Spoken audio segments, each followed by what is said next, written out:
Hey, ladies and gents, this is Dwiz here with the review of the Warrior Beasts Headhunter figure by Four Horsemen Toy Design. This was an exclusive figure to Zolocon. At least if you wanted to get some of the extra goodies that came with the figure, then you had to go to Zolocon or order it on their website. I don't know if they still have the exclusive version available, but this is the regular version that is made available on the Four Horsemen website. And I went and got one of these because I really like the design. I remember I was visiting Four Horsemen Studios and I saw this figure as it was in development. It was on the printed tray. And as soon as I saw all these painted bones on top of the black, I was like, wow, what is this? Is this a Scareglow tribute? Is it, an exclusive of some sort? Because it was so different from what I usually collect from them, which is Mythic Legions. But at the same time, super duper cool. And of course, using Mythic Legions parts and compatible with Mythic Legions. So this is the Headhunter. I missed out on the earlier Zolocon exclusive, and I've been kicking myself for it. He was Skullman, because I wanted to make a custom and basically have it be like a Dia de los Muertos skeleton and just make it as Mexican as possible. And so when I saw this, I was like, well, I'm glad I didn't get Skullman because this is going to do the trick. And I ordered not one, but two of these guys because one of them is going to get some different colors put in there. Some blue, not blue, some green and some red. And, maybe a hat, maybe some cowboy boots. And he's going to be a, Dia de los Muertos custom.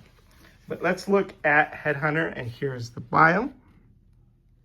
Says Headhunter, the forest is teeming with creatures that hunt by day, but only a few emerge at dusk. Among them, none are as terrifying as the Headhunter. The sinister being lurks in the shadows, its eerie green eyes forever fixed on its prey. Characterized by its black skin, white cape, and glowing bones, the Headhunter is rumored to have a skinless skull for a head. Few dare to traverse the woods at night, and those who do often vanish without a trace. Headhunter. Yep, so that is the bio. This is the backer card. It's got this really cool photograph by Trevor, 1/6 shooter on the back, and it's got the whole Horseman team, all the employee studio persons there. I really love what Trevor did in this shot and how the eyes have that sort of eerie glow, and it's at dusk.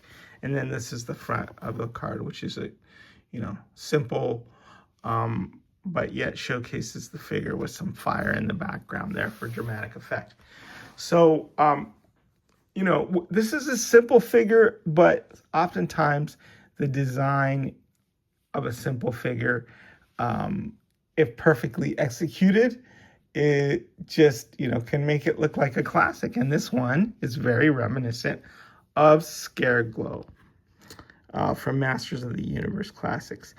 I don't know if you can see the green in the eye, and I'm not sure if it glows because I just got this figure.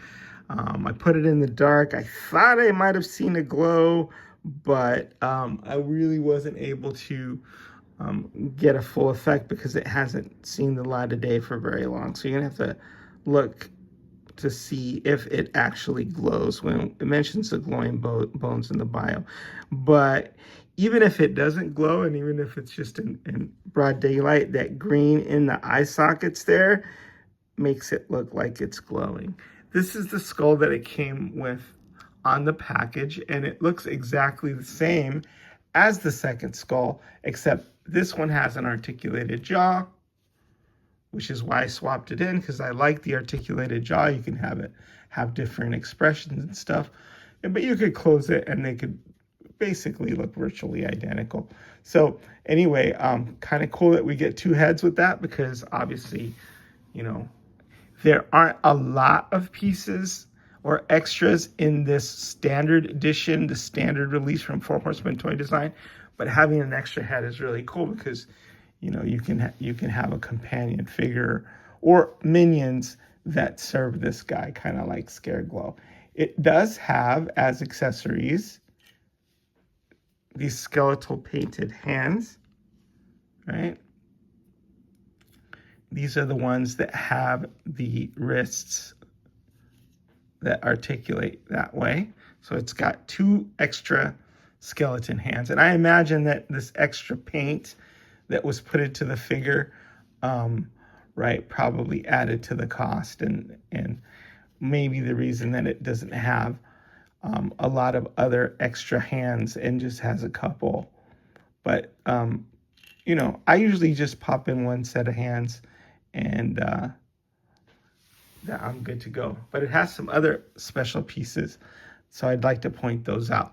The cape is really cool, fully wired, looks awesome, drapes nicely, can be put in all sorts of dramatic poses, and I really love that cape. Trying to figure out whether, you know, that's why I got 2, so I could have a standard version that's just like this, and then have another one that I'm going to get some red and green pieces in, or paint, so that it could be that Mexican Dia de los Muertos custom figure we talked about. This has sort of it looks like a lizard skin loincloth, and that's a new piece that I don't think I've ever seen with another figure before. It's sort of like a faux leathery, like either serpentine or some other kind of reptile there, and that looks really cool. You know, it's the basic white and black, the paint, the bones there on the arm, on the hands, just very neat, simple, clean, and to me at least it really hits a lot of sweet spots and nostalgia vibes as far as this figure is concerned. So I talked about the cape, how nice it is, how beautifully it drapes, and how it just flows there, and it has that real dramatic effect. Then you have the boots, white boots. So I think I'm gonna paint those in my custom figure. But hey man, if you can pull off white go-go boots, especially before Memorial Day, whatever the fashion rules dictate when you're allowed to wear white shoes, then more power to you. And this guy's got enough swag to do it. And then he has this pike. Cool pike piece.